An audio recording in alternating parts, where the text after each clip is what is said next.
Hey, what the hell is happening to my film? Hmm. What's up? Is a Culture Detective here, investigating your favorite films. And today I'm going to be talking about Babylon, the movie that I just finished watching. I watched it in three separate sittings.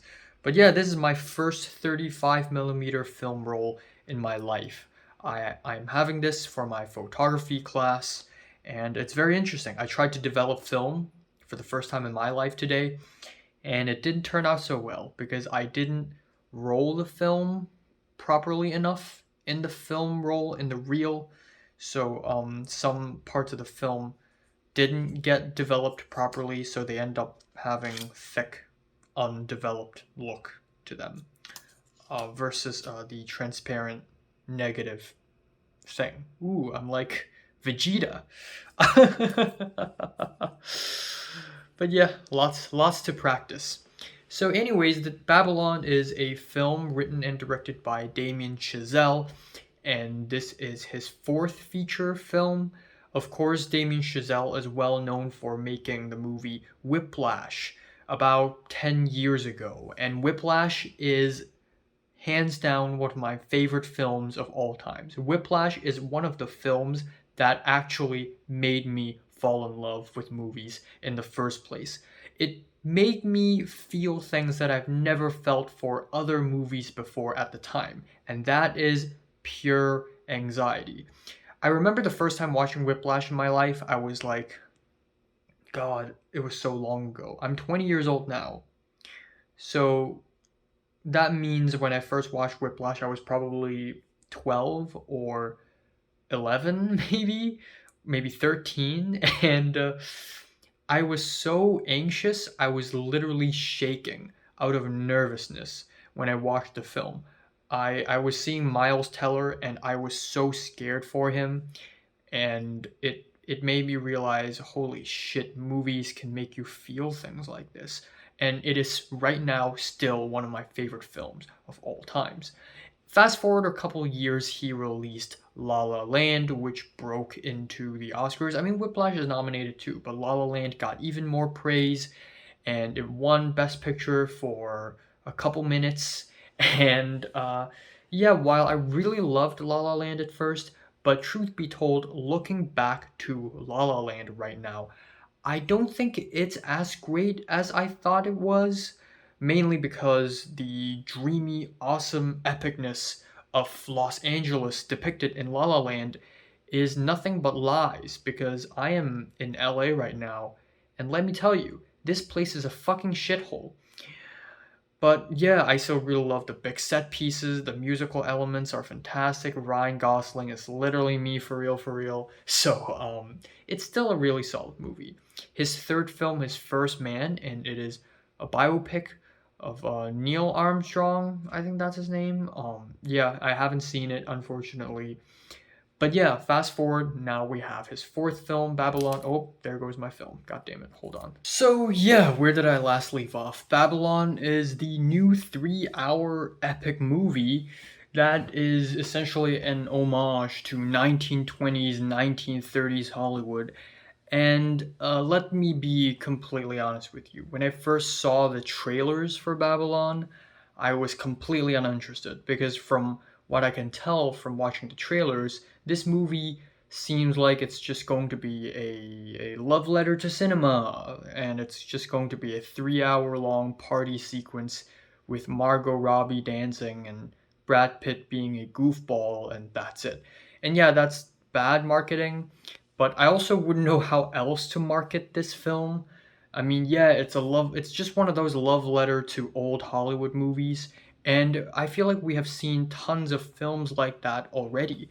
I mean, not too long ago, a couple years ago, David Fincher released Mank, and that is also an love letter to old Hollywood type movie. So what convinces us to watch this one, you know?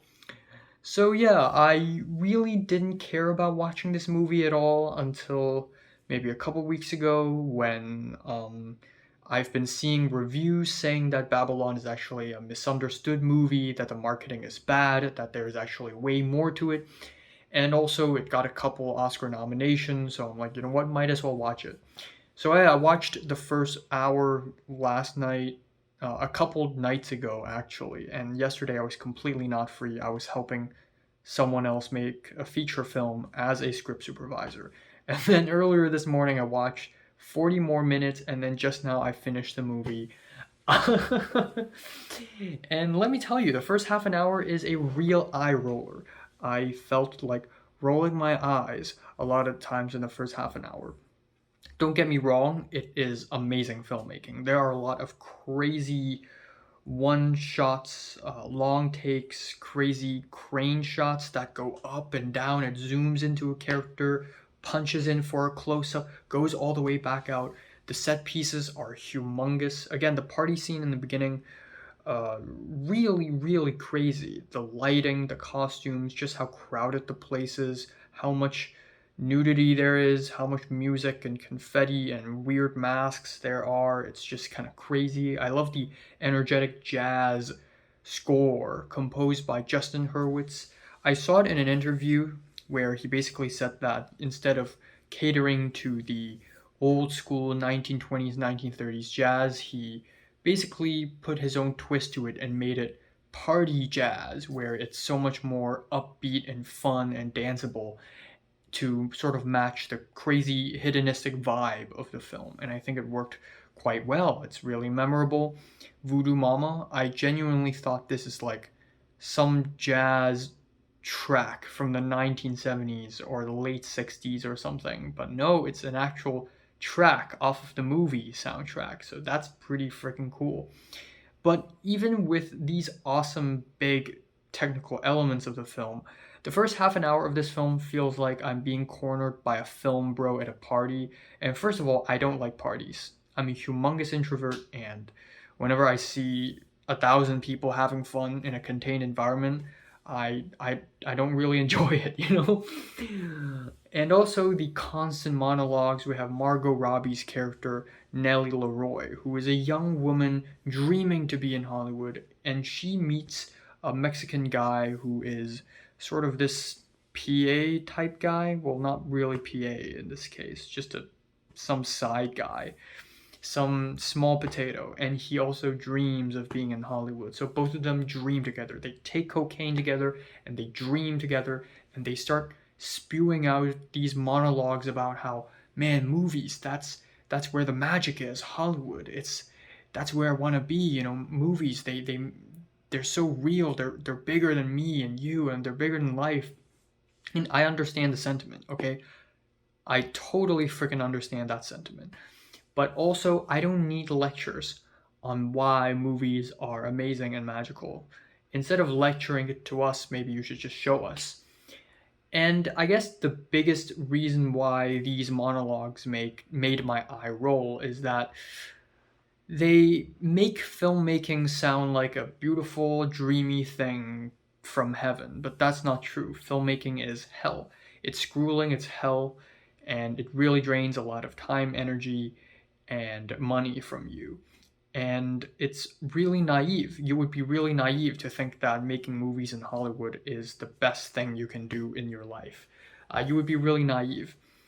But that naivety is with a purpose, because it sets up for the stories in the second act and the third act of the film, which I think is where the film starts to get really freaking good, because this film is essentially a rise and fall movie. The rise and fall of basically all the characters in the movie. They all get into Hollywood, they all dream big, and then they start running into obstacles one by one, and then they all fall from grace.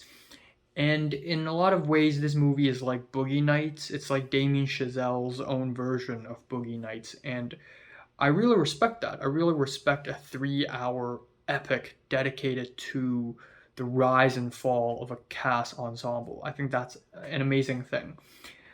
But yeah, the movie is a little too long, but there are some great scenes here and there. There's a battle scene where it's a movie. In the story, they're making a movie and there's a battle scene, and it's so well shot, it's so energetic and funny and exciting. The dialogues are very smart and witty, Tarantino-esque.